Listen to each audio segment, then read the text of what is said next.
Hello everybody, it's Wyvern here with an Empire versus Dwarf free play. I will also be sharing a second Empire versus Dwarf free play shortly after. Actually running the same comp. I just wanted to demonstrate some of its strengths, some of the weaknesses, why I think this is a solid anti-dwarf comp, as well as what I probably should change or fix about it.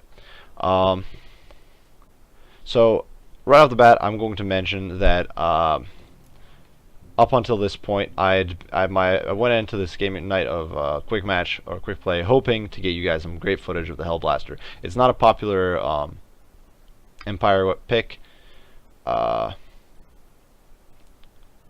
a variety of reasons, but I wanted to see if I can, just like with that Witch Hunter video I did, I wanted to see if I could like demonstrate some uses for it, see if I could make it work, challenge myself a little bit.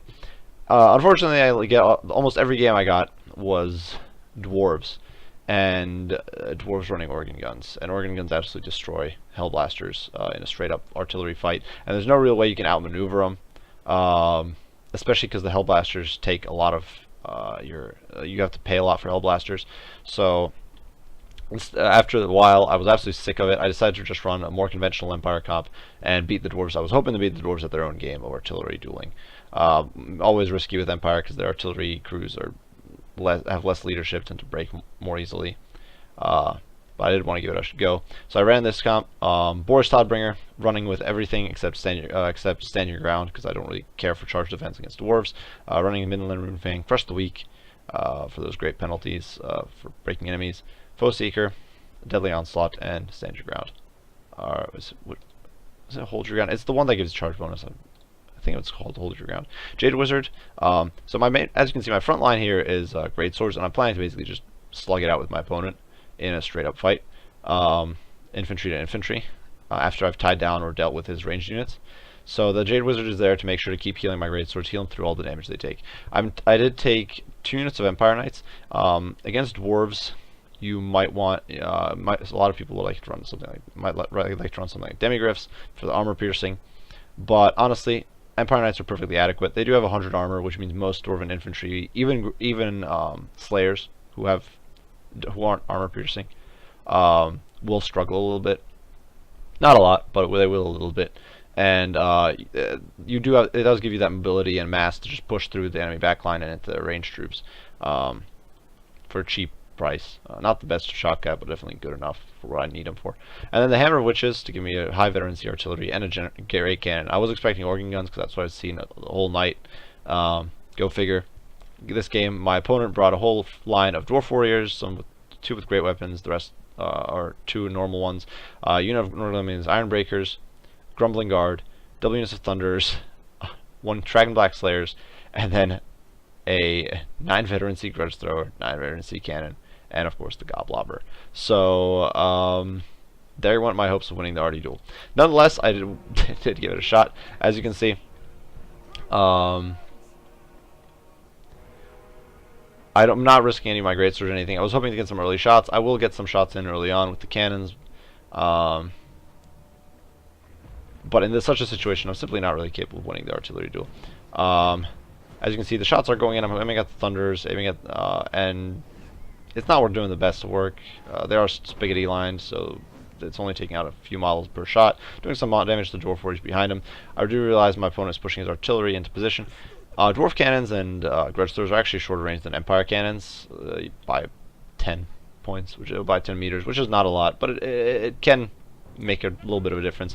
Now, I was hoping to order my artillery to refocus on the enemy artillery, but my opponent got the first shot off, and my great cannon starts taking shots from Goblobber, takes some direct hits here, and goes to into wavering state and breaks. And shortly thereafter, it is going to shatter. In the space of about, I don't know, 10 seconds, my great cannon is an 800 point waste of money. So in the meantime, though, I'm not being idle. I'm sending my great Empire Knights out on the flanks, trying to sneak these guys up this ramp and get into my opponent's backline. These other guys are sneaking around the right flank, trying to get in onto his Grudge Thrower and his cannon. In the meantime, Hammer of the Witches is pounding away at my opponent's cannons. Maybe would have been better served aiming at the Goblobber, but already I've wiped out my opponent's cannons. I actually took out all 3 of his cannons, which means this crew is cannonless. I I poke a little bit with Boris, see that they get shot up by thunders, and back off. I don't want to be wasting any effort there. Now, the Hammer of the Witches does break here, and the crew retreats shortly.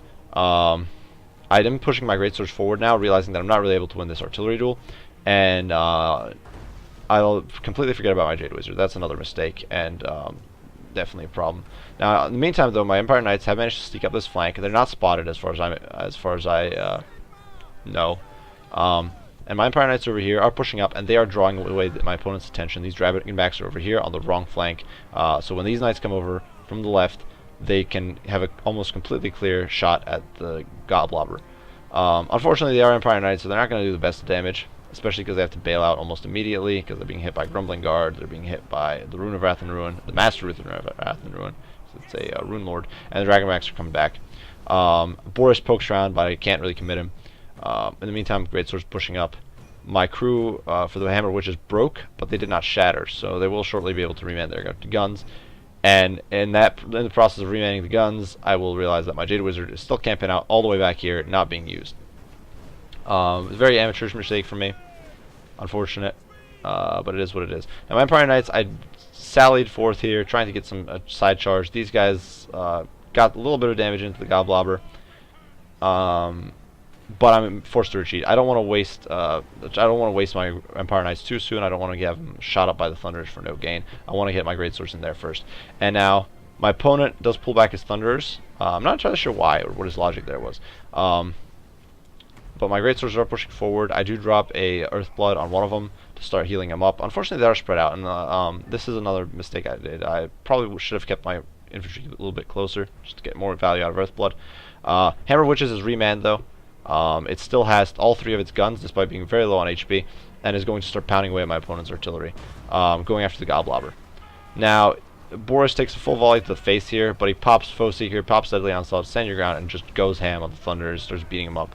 And in the meantime, my Empire Knights are coming in from behind. My opponent, the fact that he invested in all this artillery means that he does not have enough Slayers to cover everything. He does not have enough units to do it. So he does go after these Knights, he completely destroys them. I should have pulled him back, that was my mistake. But these other Empire Knights get into the back of his Thunderers, and that means my Greatswords are not going to take much damage going in. Thunderers and Goblobber tied down by Boris. Only this Grudge Throw is still in operation. These cannons have been wiped out since the beginning of the game. Dragonbacks are slaughtering these Empire Knights, but there's very little range fire going to my Greatswords, and that was the biggest threat to him. Master Rune of Wrath and Ruin is going in. Greatswords are going to struggle a bit against the Grumbling Guard. But these satchel charges, the blasting charges from the Northern Iron Breakers, are not going to do a lot. Greatswords do have good armor. Blasting charges are mostly against squishy infantry, unless for whatever reason you're super condensed. I have seen some hilarity, or not hilarity for me, where I've had an entire unit of Chosen nearly wiped out, exiting a siege tower in the face of Iron Breakers. So I had some bad experience with that. But otherwise, armor will usually hold up well against blasting charges. In the meantime, Jade Wizard's slowly walking into range. And he's going to drop more Earthblood on these guys to keep them in the fight, keep them going. They are low on HP, but their models are they're still at over half models, so they should be okay. And the right flank is just folding like a wet paper bag. Boris, in the meantime, is jumping around, beating up on the Dragonback Slayers a little bit. Not a concern, not my main concern though. Instead, he's mostly focusing on the various artillery crews, jumping between the Thunderers, the cannon crew. I didn't actually realize the cannon was out of commission, I don't think. And the Hammer Witches just keeps pounding away.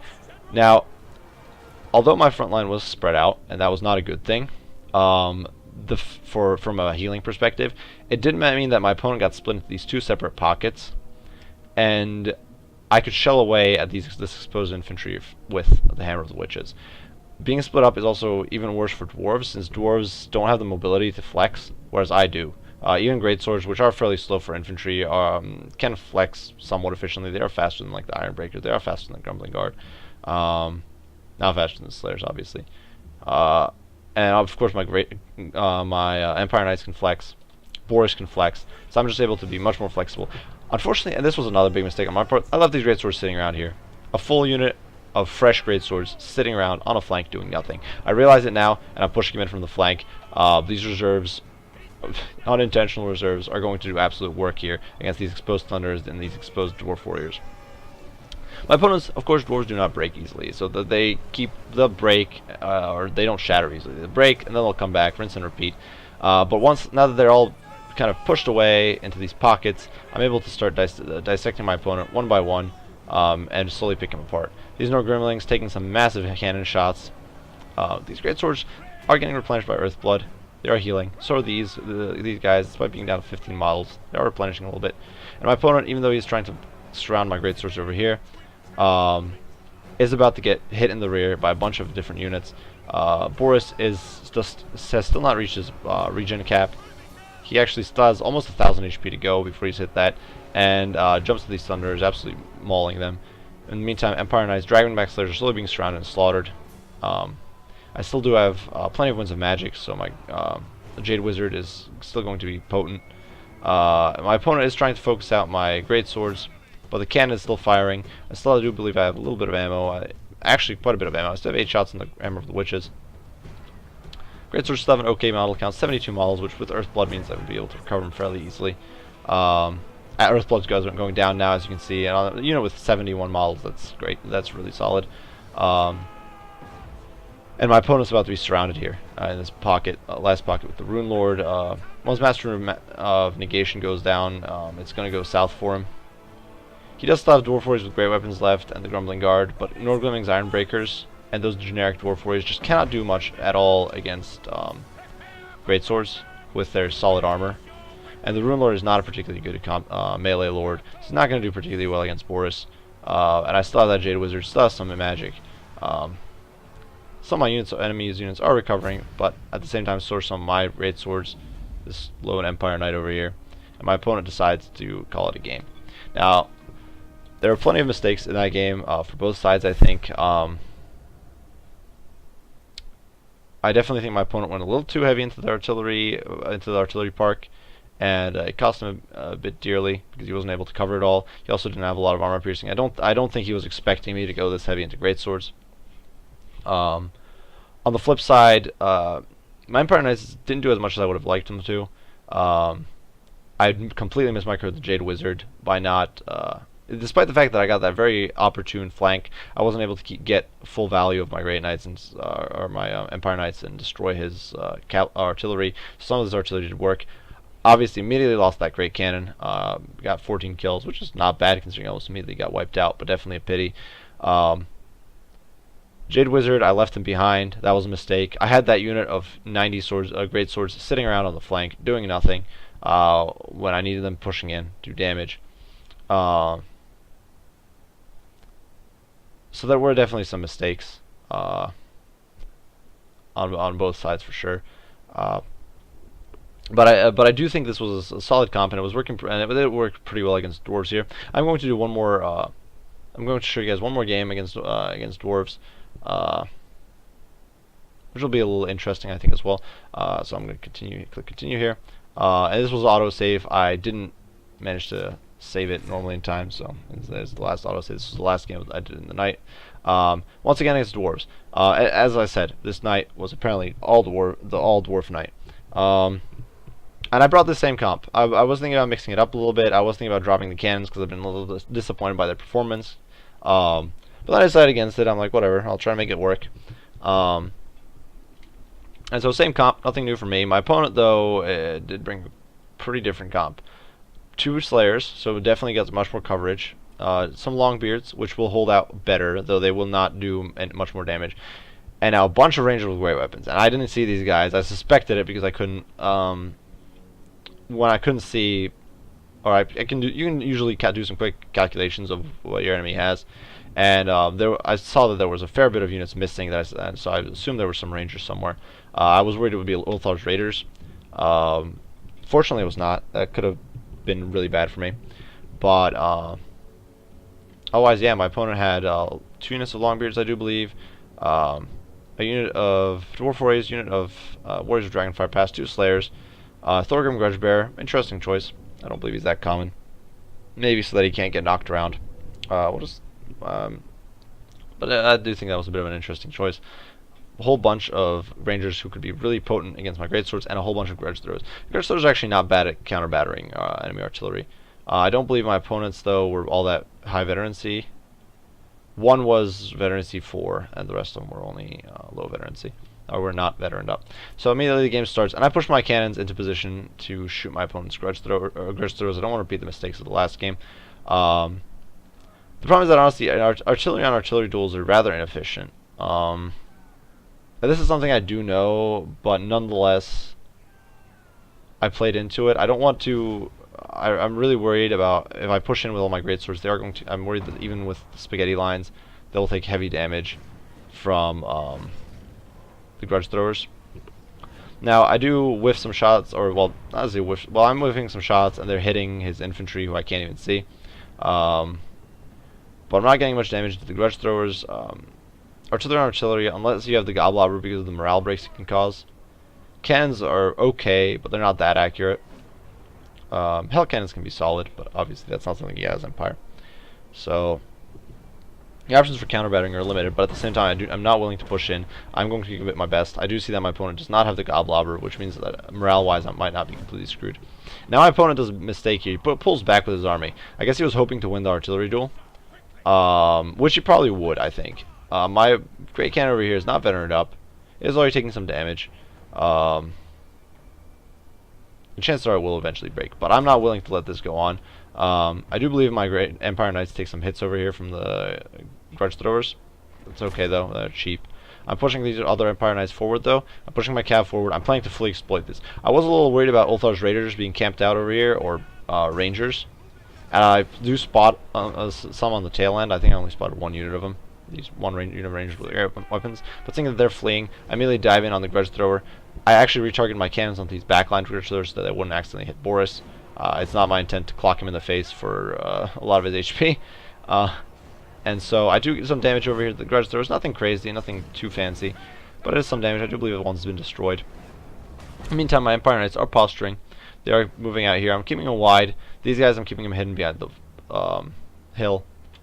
And my opponent is no longer really able to snipe away at my great cannons. I did beat up on him. Once he pushed his great swords, or once he pushed his slayers forward to intercept Boris, I just pulled him back. Dwarves have immense problems with mobility and mass. There's very little they can do to stop someone like Boris from taking off without having some sort of slow, or without some, for example, Grumbrindle's smoke bomb, or the Raiders of Ultar, I do believe, have slow. So without that, Dwarves can't really do much. And I'm exploiting that to the fullest here. He should have kept these Slayers closer, but I guess he was worried about taking excessive cannon damage to his Slayers, which he might have, but I was generally just focused on winning this artillery duel. Boris just kind of jumping around. And now that I see his Slayers are pulling forward to chase after Boris, I do believe I will throw my Empire Knights forward and go after his artillery from a different angle. Boris, you can see they're trying to catch Boris. They might be hitting him every now and then. It doesn't even look that way. And Boris just pulls away. He just walks away like nothing happened. He's taking half this HP on the grudge thrower. My cannons are still shelling away, and my Empire Knights now charge in from the flank. They immediately spot the Rangers, but damn the Rangers. I'm going in. I'm going against this great grudge thrower. We're going to try to take it out of commission. My opponent is still being really cautious. He's not committing in a lot of his force. He is worried about my artillery power, sniping down his infantry instead of his grudge throwers. He was hoping, I think, to win this artillery duel, and instead it's backfiring pretty horribly. Now my Empire Knights are on top of his grudge thrower. Slayer's moving to intercept. Great weapons shooting him down, but it's okay. I'm hell-bent on destroying this artillery. Boris dives in here. The Slayers are actually sitting around here doing nothing because my opponent's too distracted trying to deal with these Empire Knights. By the time he realizes it, the grudge thrower is wavering, and I think it breaks. Maybe not. Is it terror out? It's terrified. Oh, it's just shaking. It actually recovers. That dwarven morale is definitely a bit of a pain in the rear sometimes. Looks like they recover instantly. I do retarget my cannons onto the Slayers, and now I just bail out with Boris again, I think. Unfortunately, I forget about my Empire Knights and they get caught out. I still haven't moved these guys into position because there was these Slayers sitting around here, and I didn't want to get my Empire Knights destroyed like that. These guys did take a bunch of damage. They did take about a third of their models, literally a third of their models lost. Great cannon shots going in. Slayers are very scattered, a very scattered bunch. They're not particularly clumped up, but I am killing them off a few of them with the great cannon. Actually, quite, or with the great cannon, the Hammer of the Witches. In the meantime, Boris is just kind of doing whatever he wants, and my opponent, I think, is realizing that this is simply not going to work. He's not going to win the artillery duel. My Empire Knights have crushed some of his artillery. He's not able to protect it. He's already lost. Like, none of his artillery is manned at this point. And I'm actually regrouping my Empire Knights. My plan is to get them close together and then drop a heal on them. As you can see, the Great Cannon, because there's lower ammo capacity on the generic Great Cannons, it's not getting as many. It's about to run out of ammo. Well, not about, but it's under half ammo. The Hammer of the Witches, on the other hand, has actually fired a few less shots, but because I do believe it started shooting a little later. But its ammo is still solid. Shortly, I'm now healing up my Empire Knights, so they'll be in tip-top shape going into that fight against the Dwarves, which will soon go down. And my opponent is once again trying to reman his Grudge Thrower. Poor Dowie, giving it their best. He actually has managed to reman one in the back. And once again, you can see artillery, if you can't kill the guns, and they can keep a handful of crew alive, they can do some major shelling at you.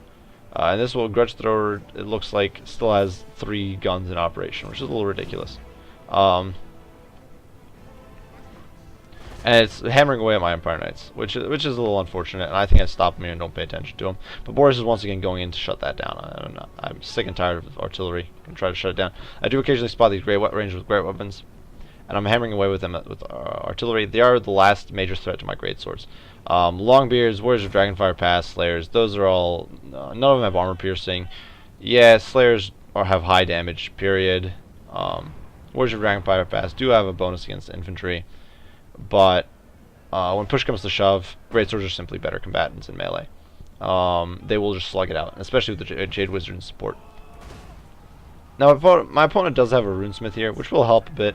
He could hit me with the Rune of Wrath and Ruin. I assume he probably will. But that's a sacrifice I'm willing to make. Now, and I can just counteract that with the heal. In the meantime, his poor Rangers get caught out over here. That is not a good situation they want to be in. Those greatswords are going to tear him a new one. Empire Knights are demolishing his Grudge Throwers for good, finally. And Boris is swinging back, going into my opponent's backline, going after all these Rangers. I'm not entirely sure why my opponent wasn't able to get shots off with these guys. Maybe they were being blocked. I dive in with Boris, in spite of the Slayers being there. Now, my opponent's infantry clumps up, and this is something when you go into melee, your infantry will try to clump around the big target, and that is letting my cannons do absolutely monstrous work here against this cluster of infantry. In the meantime, these are great swords. Unfortunately, I kind of mismicroed these guys and got them in a bad position compared to Longbeards, so they're not getting a full surround. I'm moving to fix this with that unit of great swords. These guys are fighting on their own, but Longbeards versus great swords is a fight the great swords will eventually win. My greatswords will probably not win against Thorgrim, but they can time down. It's okay. Keeping the enemy lord out of the fight is good, in my opinion. My Jade Wizard still dropping heals, keeping my infantry in the fight with Earthblood. My Empire Knights have committed at this point to the rear charge. I do believe I'll lose one of the units of Great Empire Knights. Either they, I don't know if they shatter, they do rout. They will be able to outrun even Slayers, but I'm not entirely sure if I lose them. Once again, Dwarven leadership does kick in and they come back, but I'm trying to fix that by barraging the hell out of them and then charging them out of there with Greatsword, or with Empire Knights. As you can see, the Empire Knights, for a 900 point unit, they're actually doing significant work. Obviously not racking up too many kills, but they're dealing with the problematic Dwarven infantry that my Greatswords can't necessarily get to, at least not easily. Boris as well, juggling around, causing those terror routes against units that aren't immune to terror. My Greatswords finally mop up these Longbeards, but once again some Slayers push in. Slayers shouldn't do too great against Greatswords, though they will get some charge bonus pushing in. And while Slayers don't have armor piercing on paper, it is important to keep in mind that a third of their damage is armor piercing still. They do 16, and I do believe it's 32 and 16. So, obviously better against some squishy large units, but nothing to sneeze at.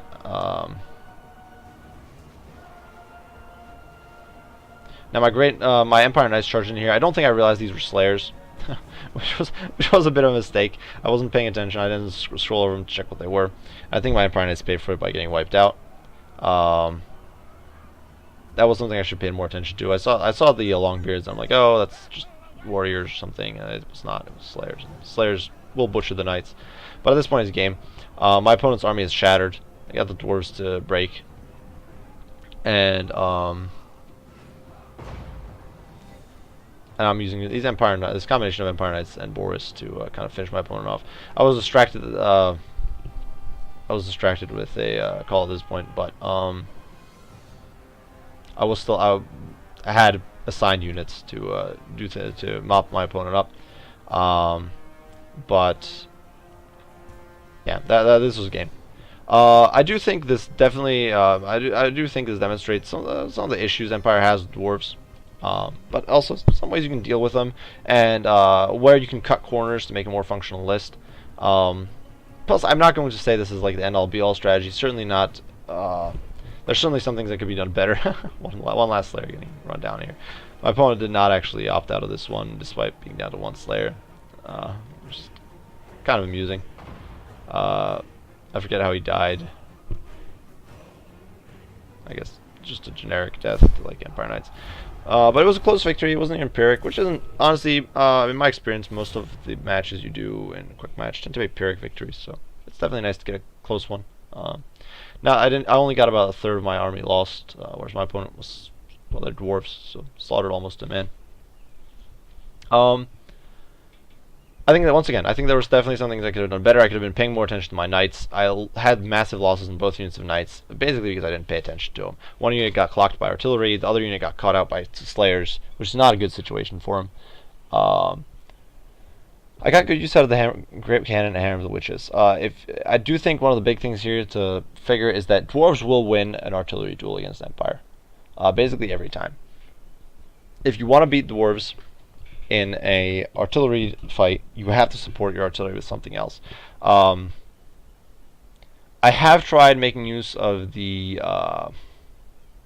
Curse of Anhrair, the beast, Lore of Beasts spell that reduces accuracy. That does not seem to help too much, because artillery is inaccurate to begin with. It's already kind of like a shotgun that you Hail Mary, hope it hits. It didn't seem to help too much. That wasn't in one of these matches, but that was in a previous match with when I was trying to make the Hellblasters work. And keep in mind, Empire artillery does slightly outrange Dwarven artillery, and if you can force their infantry to back off away from their own artillery, so that your fast units can get at them, and that's ideal.